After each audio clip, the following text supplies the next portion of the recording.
Amante Padre Celestial, el Padre y el Dios de Abraham, de Isaac, de Jacob y de cada uno de nosotros. Cuánto agradecemos el hecho de que te dignas a reunirte con nosotros y a enseñarnos y a guiarnos por medio de tu palabra al lugar y al plan que tú tienes para nosotros. Abre nuestras mentes, ayúdanos a estar bien atentos y concentrados en lo que estamos estudiando y que ninguna de las cosas que estén a nuestro alrededor o los pensamientos de lo que haya pasado en el día vaya a quitar la atención que debemos tener a tu palabra. Te lo agradecemos en el nombre de Cristo Jesús. Amén. Entonces repasemos los versículos de memoria. Quiero también darle bienvenida a los que estarán viendo el video más tarde y queremos avisarles que también estamos orando por ustedes para que Dios abra sus mentes, les enseñe y les guíe por donde Él quiere y por donde Él desea que ustedes vayan. Entonces el primero de los versículos de memoria es Mateo 1:21, y llamarás su nombre Jesús, porque Él salvará a su pueblo de sus pecados. Espero que ya lo tengan bien aprendido de memoria. El segundo viene de 2 de Pedro 3:13 y dice, bien que esperamos cielos nuevos y tierra nueva, según sus promesas. Así que podemos confiar, ¿verdad? Según sus promesas, en los cuales mora la justicia. Nada de lo que vemos ahora, ni de lo que veremos después en este mundo, a medida que se va desbaratando y poniendo cada vez peor, nada de eso va a existir en esos cielos nuevos y tierra nueva, en los cuales moran la justicia. Entonces podemos pasar a nuestro estudio y esta noche entraremos a lo que anunciamos la semana pasada, el estudio de Abraham y Melquisedec. Estamos en el capítulo número 4 del libro, se titula Un altar, y hablamos la semana pasada de la forma en que Abraham, donde iba, construía un altar y ofrecía los sacrificios a Dios, hacía culto, adoraba a su Dios, y estos altares quedaban donde él vivía y ahí quedaban de recuerdo y de recordatorio para las demás personas cuando pasaban, como un testimonio en cuanto al Dios al cual Abraham adoraba. No era un Dios como los demás dioses de las tierras de su alrededor, era el Dios creador, el mismo Dios que ustedes y yo adoramos, el Dios de la Biblia, el Dios que nos creó y que creará para nosotros cielos nuevos y tierra nueva, en los cuales mora la justicia. Entonces habíamos llegado hasta la página 37, así que vamos a comenzar con la página 38. Abraham y Melquisedec. Espero nuevamente que todos tengan sus Biblias a la mano. Las vamos a usar bastante esta noche. Entonces, comenzamos a leer allí. La breve historia de Melquisedec, y les aviso que es bien breve, ya la vamos a leer dentro de un momento, es el eslabón que une nuestros tiempos con Abraham y los suyos, y que muestra que la así llamada dispensación cristiana existía en los días de Abraham tanto como ahora. Quiero hacer una aclaratoria en cuanto a ese término, dispensación cristiana. En forma de resumen, no nos vamos a extender mucho, pero ese es un término que ha venido a existir porque algunos eruditos y algunos cristianos han decidido que Dios, a la manera que ellos lo ven, no porque así esté en las escrituras, pero a la manera que ellos lo ven que Dios trata con los humanos de una manera diferente en ciertos tiempos. Y entonces, al tiempo después de que Cristo vino y comenzó la iglesia cristiana, porque es de Cristo, ¿verdad? Los seguidores de Cristo. Entonces, a esa etapa, esa era de tiempo, la llaman la era cristiana. Entonces, el comentario que se hace aquí es que Abraham pertenecía también a la era cristiana, pero ¿cuándo vivió Abraham? Abraham vivió hace más de 4000 años. Entonces, eso fue antes de que Cristo viniera. ¿Cómo entonces es la cosa? Bueno, allí es donde vamos a ver precisamente que los eruditos, por muy escolásticos y entendidos y sabios que sean, han perdido de vista un punto muy importante, que es lo que vamos a ver precisamente esta noche. Vuelvo entonces a leer la breve historia de Melquisedec. Es el eslabón que une nuestros tiempos con Abraham y sus tiempos, y que muestra que la así llamada dispensación cristiana, o sea, nuestra era, también existía en los días de Abraham, tanto como ahora. El capítulo 14 de Génesis nos dice todo lo que sabemos sobre Melquisedec. El capítulo 7 de Hebreos en el Nuevo Testamento repite la historia y hace algunos comentarios sobre ella. Hay también referencias a Melquisedec en el capítulo 6 de Hebreos y en el Salmo 110, versículo 4. Esta es la historia de Abraham. Abraham estaba regresando de una expedición contra los enemigos que habían tomado prisionero a Lot. ¿Recordamos quién era Lot? El sobrino, ¿verdad? El sobrino de Abraham. Así que había habido una guerra y se habían llevado a Lot como rehén. Cuando Melquisedec le salió al encuentro, después de haber regresado, de haber salvado a su sobrino Lot, entonces en el regreso Melquisedec le salió al encuentro trayéndole pan y vino. Melquisedec era rey de Salem y sacerdote del Dios Altísimo. Eso es prácticamente toda la historia que tenemos en cuanto a Melquisedec. Como se dice, como dijimos desde el principio, es una breve historia, pero tiene un alcance muy extendido. No solamente tiene que ver con Melquisedec mismo, por él mismo no tendría ningún otro significado, pero llegamos a entender cómo Abraham, Melquisedec y hasta Cristo están todos involucrados en esto. Así que eso es lo que vamos a estudiar esta noche. He pedido y le sigo pidiendo a Dios que mantenga nuestras mentes bien abiertas, nuestra atención bien concentrada, porque van a haber muchos cambios de un libro para el otro y de un versículo para el otro y una comparación de una cosa y otra y definiciones de ciertos términos, pero espero con la ayuda y el poder del Espíritu Santo que podamos entender y después de esto podamos ver un cuadro todavía más grande, más bello en cuanto a nuestro Salvador Cristo Jesús.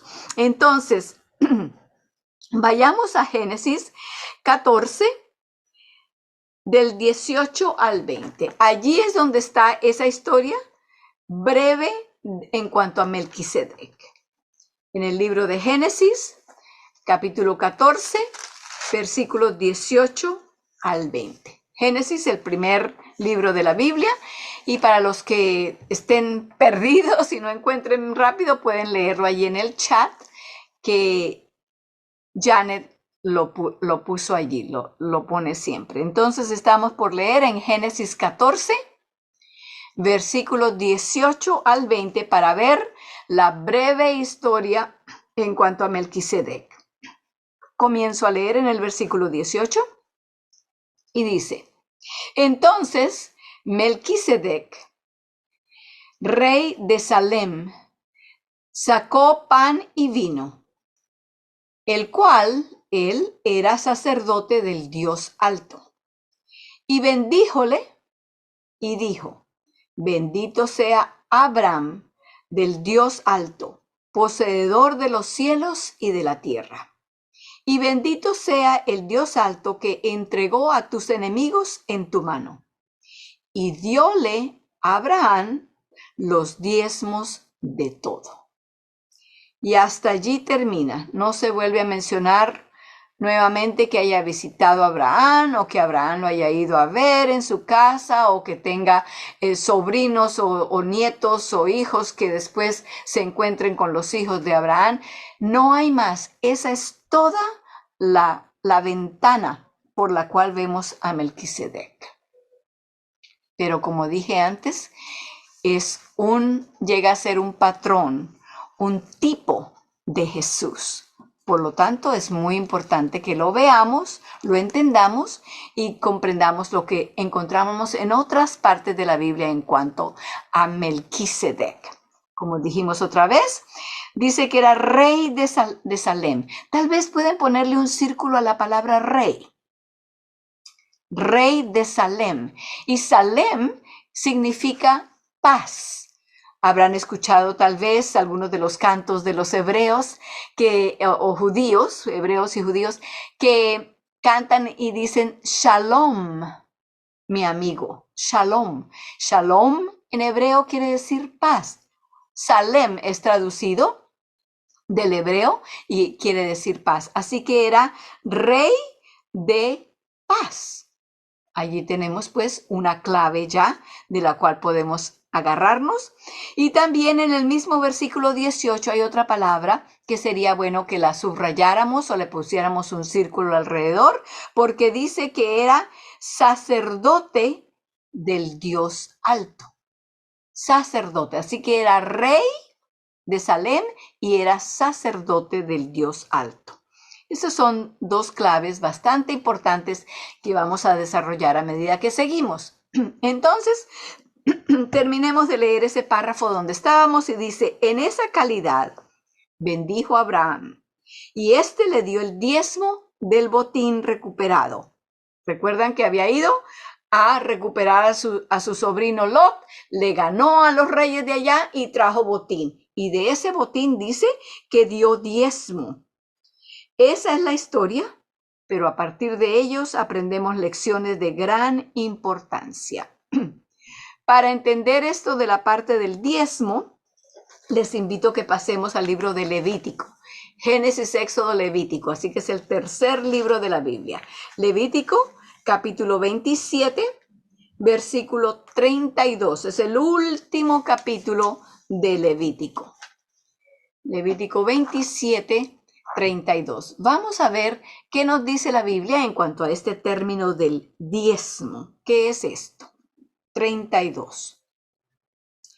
Y toda décima de vacas o de ovejas, de todo lo que pasa bajo la vara, la décima será consagrada a Jehová. La décima parte. Esa décima parte es lo que se llama el diezmo. Podríamos decir que no solamente se puede entender matemáticamente como la décima parte, sino como un 10%. Eso es poniéndolo en porcentaje, son 10%. Y el término que la Biblia usa para esto es diezmo. Así que cuando escuchemos diezmo es décima parte. Y aquí dice entonces la décima parte de las vacas. La décima parte de las vacas, ese era el diezmo de las vacas. Se estaba sacando de lo que poseían para dar 10%. 10% es el diezmo y dice que le pertenece ¿a quién? Dice, será consagrado a Jehová. La décima parte es consagrada a Jehová. De eso es que está hablando allí. Ahora entonces vamos a entrar un poco más en el estudio de Melquisedec en las otras partes donde encontramos referencias en cuanto a él en la Biblia.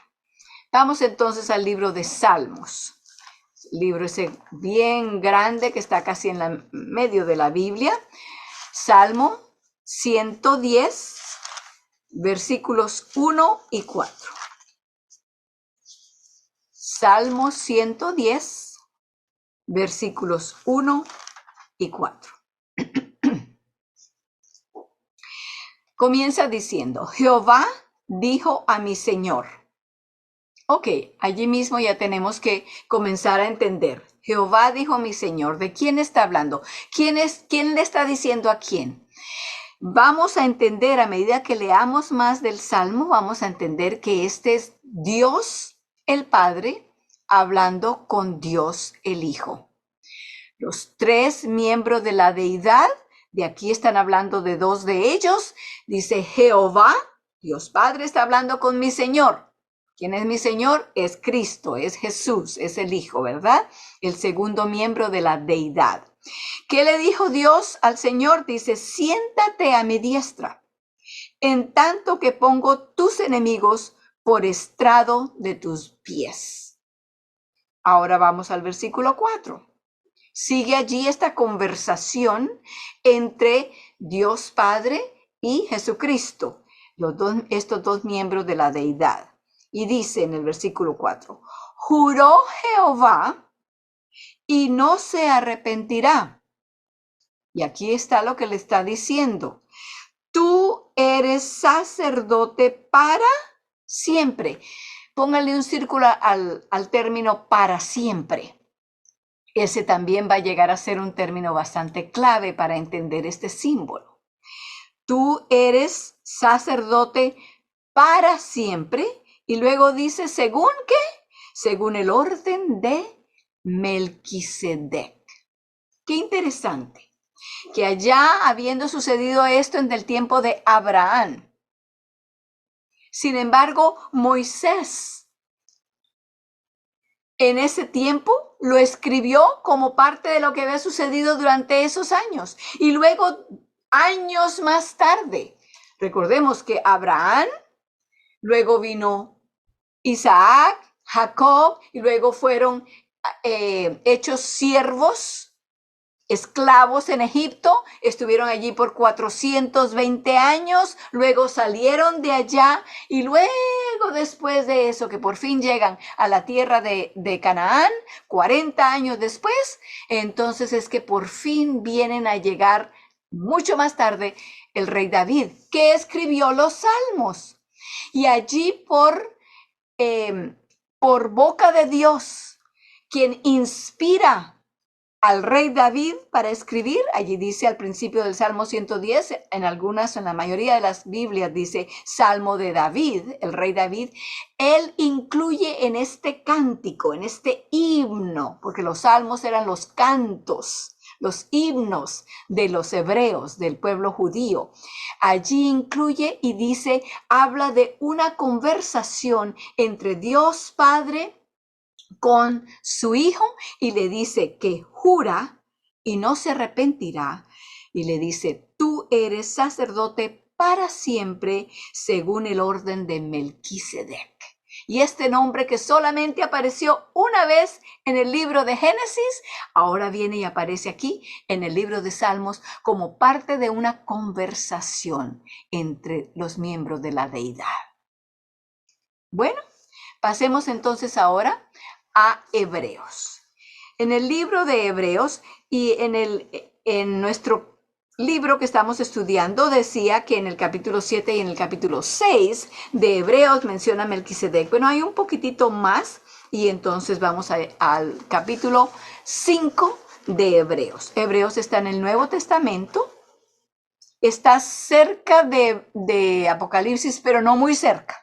No está tan cerca como primera y segunda de Pedro y primera, segunda, tercera de Juan, ¿no? Pero si quieren pueden ir a Apocalipsis y echan de para atrás unas 20 páginas, tal vez unas 15, no sé.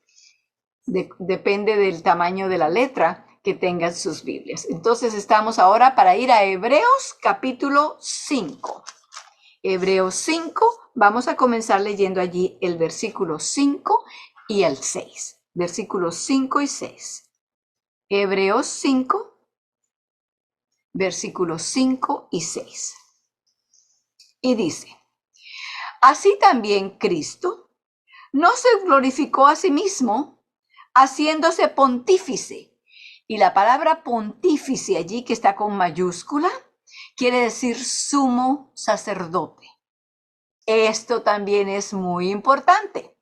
Entonces, pónganle un círculo a pontífice, o si en su Biblia, en su traducción, en su versión, dice sumo sacerdote, póngale el círculo a sumo sacerdote. Si no dice sumo sacerdote, tal vez pueden escribirlo allí en letra pequeñita donde dice pontífice, para que después cuando lo vean otra vez o vayan a hablar con alguien en cuanto a esto, allí lo tienen para que se acuerden. Entonces vuelvo a leer. Así también Cristo no se glorificó a sí mismo, haciéndose sumo sacerdote o pontífice, mas el que le dijo, ahora escuchen porque vamos a escuchar palabras que ya hemos escuchado. Tú eres mi hijo, yo te he engendrado hoy. Versículo 6. Como también dice en otro lugar. Nosotros sabemos cuál es el otro lugar, porque oiga lo que dice.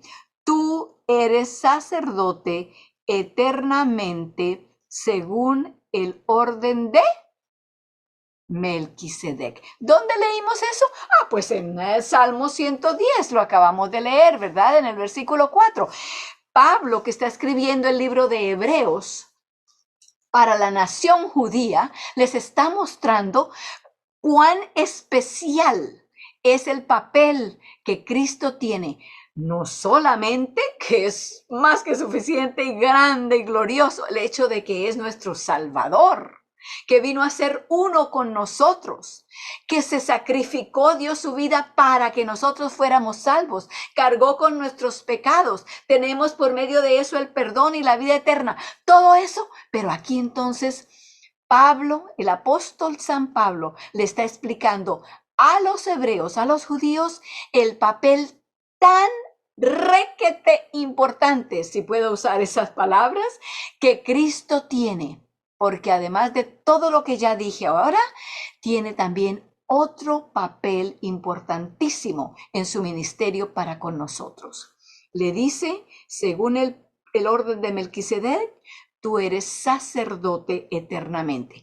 Vamos ahora al versículo 10 del mismo capítulo. Janedy, perdóname, pero vamos también a leer del 11 al 14. No lo incluí en tu lista, perdona. El versículo 10 dice, nombrado de Dios pontífice, ya sabemos que eso es sumo sacerdote, según el orden de Melquisedec. Otra vez está usado allí por el apóstol Pablo. Y luego el apóstol Pablo dice, después de que hace esas referencias y dice, miren, entiendan, Cristo no se santificó a sí mismo, no se glorificó a sí mismo, sino que fue hecho pontífice o sumo sacerdote porque Dios, Jehová, el Padre le había dicho, tú eres sacerdote que no tiene fin eternamente en el orden de Melquisedec. Y Pablo entonces les dice ahora, del versículo 11 en adelante le dice, del cual tenemos mucho que decir y dificultoso de declarar, por cuanto soy flacos para oír. El apóstol Pablo me lo figuro como rascándose la cabeza y diciendo, yo quisiera decirles tanto, mostrarles tanto, hacerles entender tanto en cuanto a este hecho de que Melquisedec es un tipo que nos demuestra la clase de ministerio sacerdotal que Cristo tiene para nosotros. Pero no les puedo decir, no porque no podía de sí mismo, sino porque ustedes no van a poder entender cuál es el problema. ¿Cuál es el problema que él tiene y que dice que no puede? Versículos 11 en adelante. Hermanos, les voy a decir, por eso desde el principio dije que estaba orando y sigo orando para que nuestras mentes no vayan a ser, como describe aquí las mentes de estas personas el apóstol Pablo, sino que podamos tener mentes que están entregadas, ávidas a escuchar lo que Dios quiere demostrarnos. Mire cómo les dice en el versículo 11 y en adelante, dice, del cual tenemos mucho que decir y dificultoso de declarar, por cuanto sois flacos o débiles para oír. Porque debiendo ser ya maestros, para que puedan enseñar a otros, ¿verdad? A causa del tiempo, ya ustedes tienen suficiente tiempo para que hayan llegado allá, tenéis necesidad de volver a ser enseñados cuáles son los primeros rudimentos, las cosas simples de la palabra de Dios. Y habéis llegado a ser tales que tengáis necesidad de leche y no de manjar o comida sólida. Qué triste, ¿verdad? Qué triste, pero gracias a Dios que nos lo dejó escrito aquí, para que nosotros también nos demos cuenta. Estoy todavía bebé espiritual que solamente puedo estar tomando lechecita en un biberón, en un tetero. O puedo ya, porque estudio, porque permito que el Espíritu Santo me dé entendimiento, puedo entonces entender más, aprender más. Puede ser que el Espíritu Santo me pueda mostrar algo que todavía no he visto, o estoy pensando, no, yo con lo que tengo ya yo tengo suficiente, no necesito más. ¿Qué más les dice? Que cualquiera que participa de la leche espiritual como bebé, es inhábil para la palabra de la justicia, porque es niño. Mas la vianda firme, la comida sólida, es para los perfectos, para los que por la costumbre tienen los sentidos ejercitados. Hermanos, ¿cómo se hace el ejercicio? ¿Una vez al año? ¿Una vez cada 5 años?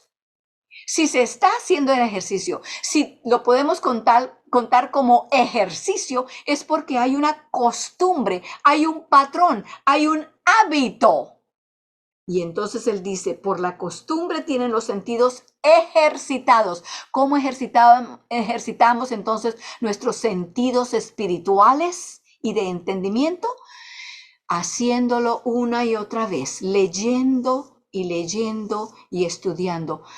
Porque la fe viene por el oír y el oír por la palabra de Dios. Si estamos buscando y queremos y le pedimos a Dios que tengamos madurez espiritual, entonces aquí está la comida, el manjar que Él tiene para darnos. Con esto crecemos espiritualmente y maduramos, igual que los niños, igual que los bebés. Dice, por la costumbre tienen los sentidos ejercitados en el discernimiento del bien y del mal. La palabra nos enseña la diferencia entre el bien y el mal. Por eso espero, hermanos, que tengamos esta noche la mente abierta y entregada completamente al Espíritu Santo para que Él nos enseñe. Sigamos entonces, veamos qué más nos dice del tipo que se ha tomado este patrón, este símbolo de Melquisedec para enseñarnos en cuanto a Cristo. Vamos ahora a pasar a Hebreos capítulo 6. Y aquí vamos a leer del versículo 18 al 20. Hebreos 6, 18 al 20. Dice, para que por 2 cosas inmutables, quiere decir que no cambian, en las cuales es imposible que Dios mienta, ¿por qué? Porque Dios no miente, tengamos un fortísimo consuelo. Los que nos acogemos a trabarnos o agarrarnos sólidamente de la esperanza propuesta. Parece que dijera tantas palabras y ¿cómo lo vamos a entender? Bueno, vamos a comenzar por subrayar o ponerle un círculo a la palabra esperanza. Esperanza. Esto tiene algo que ver, dice allí, que tengamos fortísimo consuelo, que nos acogemos a agarrarnos y sostenernos de la esperanza propuesta. Esta debe ser una esperanza muy, muy grande. Algo que Dios quiere que tengamos en nuestras vidas para que nos diga que es tan que debemos agarrarnos, trabarnos de ella. Vamos a ver cuál es. 19. La cual, esta esperanza, tenemos como segura y firme ancla del alma. Con razón que dice que es una esperanza tan especial. Y que entra hasta dentro del velo. Del velo. ¿Cuál velo? O para los que han estudiado, y yo sé que algunos de ustedes no estuvieron en el estudio anterior a este, pero de todas maneras habrán escuchado, y si no han escuchado, vamos a hablar de esto ahora. No vamos a hablar de todo, porque es un estudio bastante largo, Pero en el santuario del cual Dios le dio todas las instrucciones a Moisés para saber de qué materiales hacerlo, cómo construirlo, qué tamaño, qué partes, cómo dividirlo, qué tipo de ministerio y de servicio se iba a hacer en cada parte. En ese santuario habían 3 partes. La parte de afuera, que era como un patio afuera alrededor de todo el santuario, y en ese patio se hacían ciertas cosas, entre ellos allá era donde se sacrificaba el animal que se traía como ofrenda, se hacía el sacrificio representando a Cristo y su sacrificio. Luego entonces había la carpa. En el desierto, cuando estaban vagando por el desierto esos 40 años, llevaban y era una carpa que tendían cada vez que se mudaban, tenían que ponerla otra vez. Y cuando se mudaban de allí para otra parte, tenían que desbaratarlo y guardarlo y llevar las partes para construirlo en otra parte. En esa tienda habían 2 compartimentos, 2 salones, por así decirlo. El primero se llamaba el lugar santo, el segundo, más pequeño, se llamaba lugar santísimo. Había un velo, una cortina que separaba esos 2 compartimentos. Ese velo, de eso es que está hablando, ese velo dividía esos 2 lugares y al lugar santísimo, que era donde se presentaba la presencia de Dios, por eso se llamaba lugar santísimo, a ese compartimento solamente entraba una vez al año el sumo sacerdote. Los demás sacerdotes y levitas que tenían que ver con el cuidado del templo y con los sacrificios y con el candelabro y la luz y el incienso y todo aquello, ellos podían hacer todo eso y ese era su deber, pero al lugar santísimo solamente entraba una vez al año el sumo sacerdote. Ahora podemos entender un poco mejor lo que acabamos de leer. Vamos a volver a leerlo. Dice, la cual esperanza, ¿verdad? Esa esperanza tenemos como segura y firme ancla del alma y que entra hasta dentro del velo. ¿Cómo entra hasta dentro del velo? Versículo 20, donde entró por nosotros como precursor Jesús, hecho pontífice o sumo sacerdote, eternalmente según el orden de Melquisedec. Allí lo tenemos otra vez. Qué importante está esto, porque Cristo Jesús abrió para nosotros el camino para que nosotros también podamos entrar a esa segunda parte, ante la presencia de Dios mismo. Él abrió ese velo, entró detrás del velo como precursor, primero que nosotros. ¿Por qué? Porque Él se hizo nosotros y entró para que nosotros podamos entrar también. Tenía que ser como nosotros para que nosotros también pudiéramos entrar. Y Él es el sumo sacerdote que podía entrar. Así que eran las 2 cosas.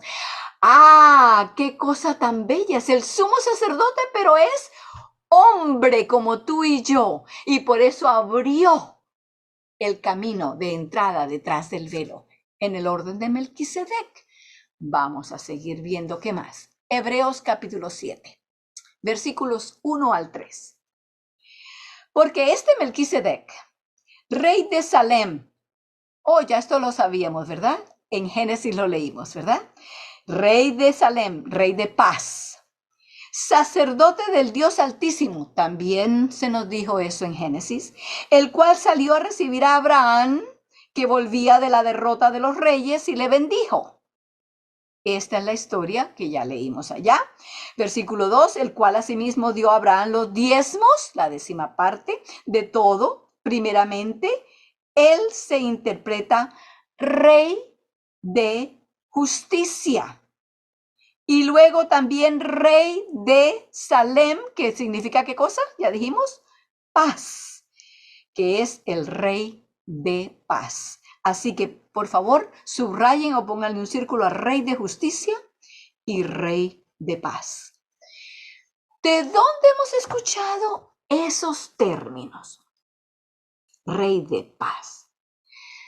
Pongan su lápiz o algo que les marque ahí en Hebreos, porque vamos a regresar a Hebreos, tenemos que regresar a Hebreos, pero vamos a ver en Isaías.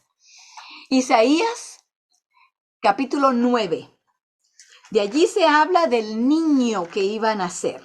Isaías, capítulo 9, versículos 6 y 7. Isaías está después de Salmos. Es un libro largo también, no tan largo como Salmos, así que es fácil encontrarlo. Isaías, Jeremías. Si ya vio a Jeremías, devuélvase un poquito porque ya está Isaías.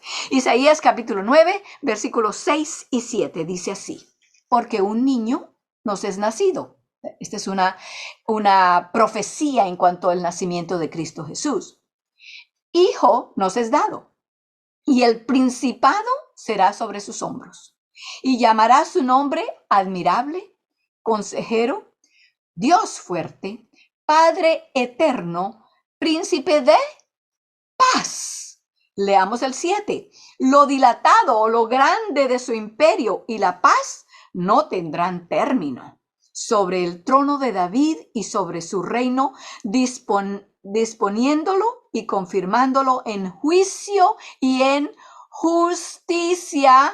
Ahí está, Rey de justicia, ¿verdad? Desde ahora para siempre. El celo de Jehová de los ejércitos hará esto. Ahí está. Se nos está anunciando la venida del Mesías, Cristo que vino como un bebé en Belén, y allí están los mismos términos: Rey de paz y Rey de justicia. Están calando Melquisedec y Jesús como quien pone la mano entre un guante. Sigamos.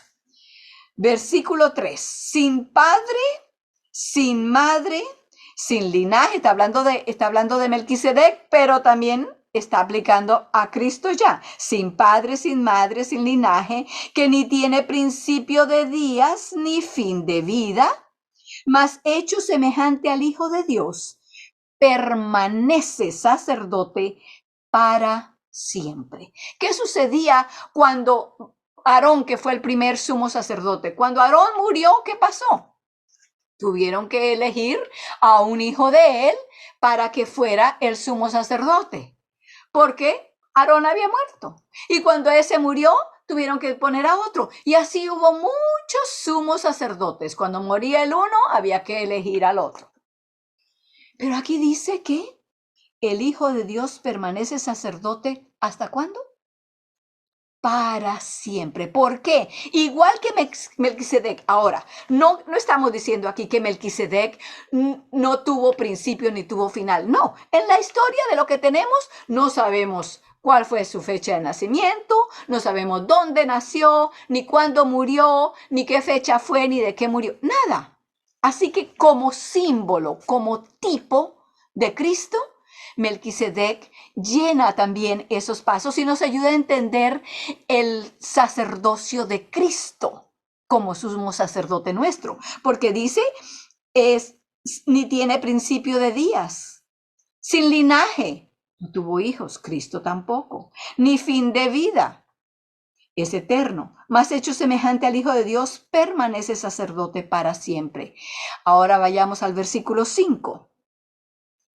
Y ciertamente los que de los hijos de Leví toman el sacerdocio, tienen mandamiento de tomar del pueblo los diezmos. Aquí está, los diezmos según la ley. Es a saber de sus hermanos, aunque también hayan sido de los lomos de Abraham.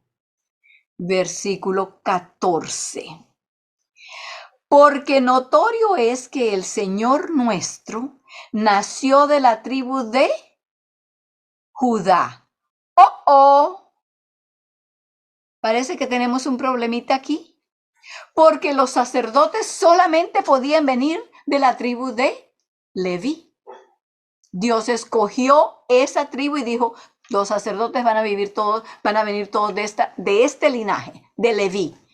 Es más, Todos los demás tuvieron lugares donde poner sus carpas a medida que iban vagando, y luego cuando llegaron a Canaán tuvieron su propio lote de tierra para cada, no lote, su sección de ese país para cada tribu. Los hijos de Leví no tuvieron nada. ¿Por qué? Porque ellos estaban encargados del templo y y de su servicio en el templo, de eso vivían. En el desierto, el pueblo de los de la tribu de Leví no tenían un lado en su campamento donde iban. No, alrededor del santuario ponían sus carpas porque eran encargados del santuario. Pero ahora aquí vemos que Jesús dice que, porque es notorio que el Señor nuestro nació de la tribu de Judá. De Judá. Entonces, ¿cómo puede ser sacerdote? Si de Judá los que vienen son los reyes. ¿Se nos está agrandando el problema? Vamos a ver. Sobre cuya tribu nada habló Moisés tocante al sacerdocio. Sí, Judá no era nada con el sacerdocio, era Leví solamente. Leamos 15 al 17. Y aún más manifiesto es, si a semejanza de Melquisedec se levanta otro sacerdote. ¿Cuál es ese otro sacerdote? Cristo Jesús, a semejanza de Melquisedec. ¿Que Melquisedec era qué? Rey.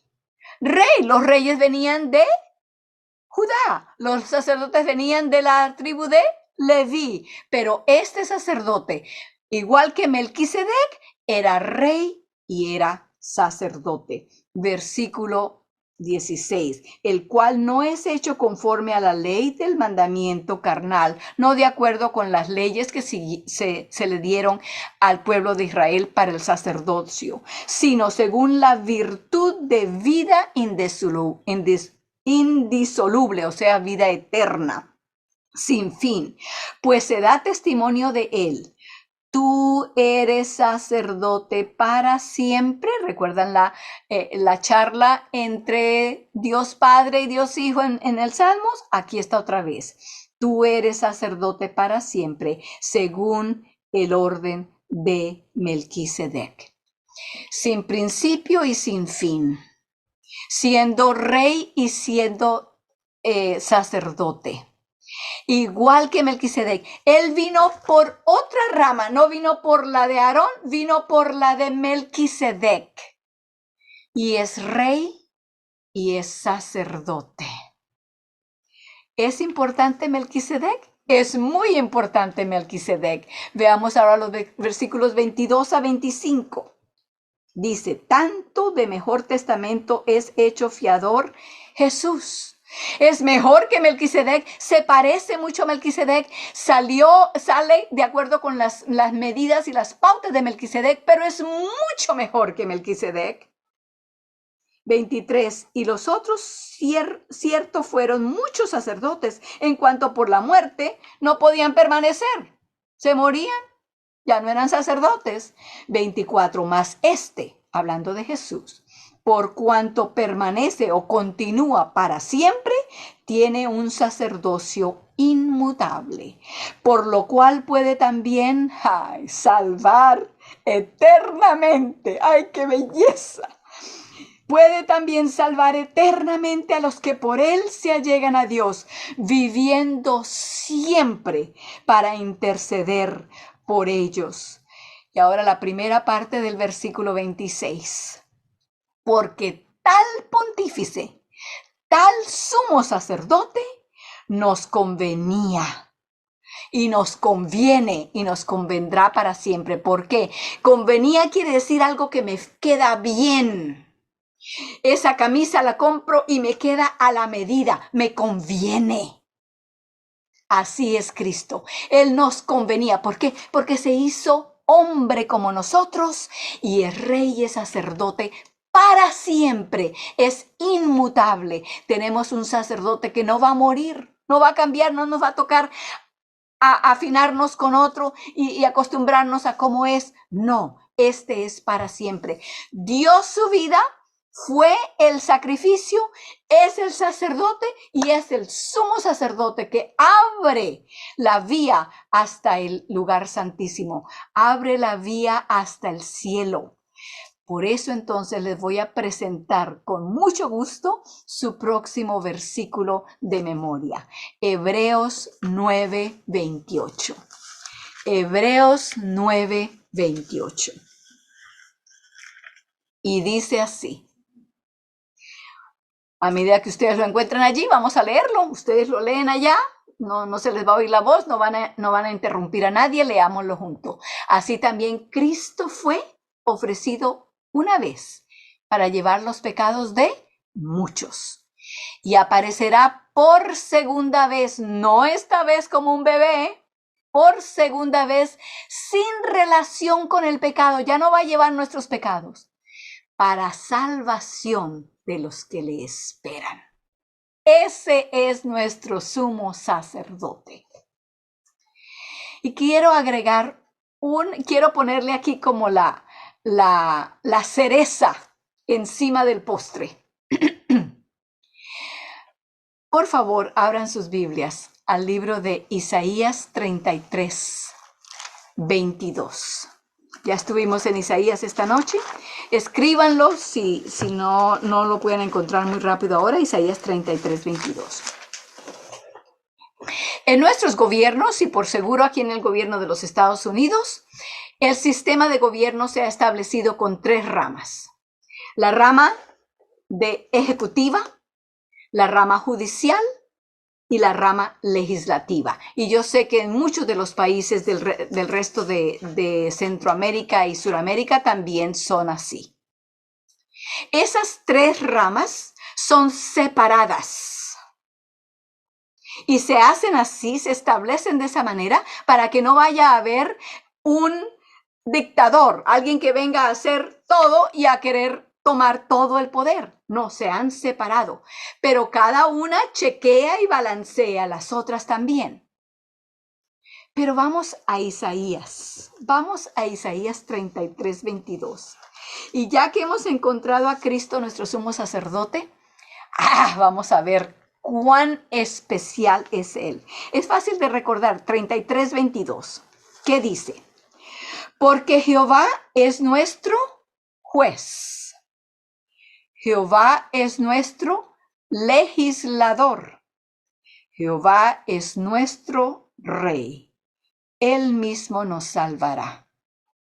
Solamente nuestro Dios le podemos confiar con las 3 ramas de gobierno sin que se vaya a tomar el poder y hacernos sus súbditos sin libertad.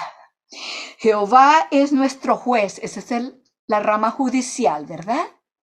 Jehová es nuestro legislador, la rama legislativa, o sea, el Congreso, ¿verdad? Los que pasan las leyes. Y Jehová es nuestro rey, esa es la rama ejecutiva. Él mismo nos salvará. Es completo, es un Salvador completo. Es un Dios que nos ama y nos da la libertad, pudiendo tomar todo el poder por sí mismo, pero nos ama y por eso se entregó por nosotros y nos da la libertad de escogerlo libremente por nuestro propio libre albedrío. ¿Lo escogeremos? Amén. Espero que sí. La próxima vez terminaremos entonces con el resto de esto y vamos ahora a postrarnos delante de Jehová, nuestro Creador, nuestro sumo sacerdote, nuestro Redentor, nuestro Salvador, nuestro todo. Oremos. Amante Padre Celestial, vemos en todos tus deseos, tus programas, tus proyectos para nosotros y tus planes, la fidelidad, la justicia, la misericordia, la libertad que nos das. Esto habla todo de un amor que es diferente al amor humano. Gracias, Señor, por amarnos tanto. No tenemos suficientes palabras, ni en inglés, ni en español, ni en ningún otro idioma para agradecerte. Por lo tanto, te pedimos que nos des fuerza, que nos des tu poder para que podamos entregarnos completamente. Porque el agradecimiento que tenemos de labios solamente representa lo que tenemos en el corazón. Y queremos que tú seas el Rey, el juez y el legislador de nuestros corazones y de nuestras vidas. Ayúdanos a amarte más. En el nombre de Jesús. Amén.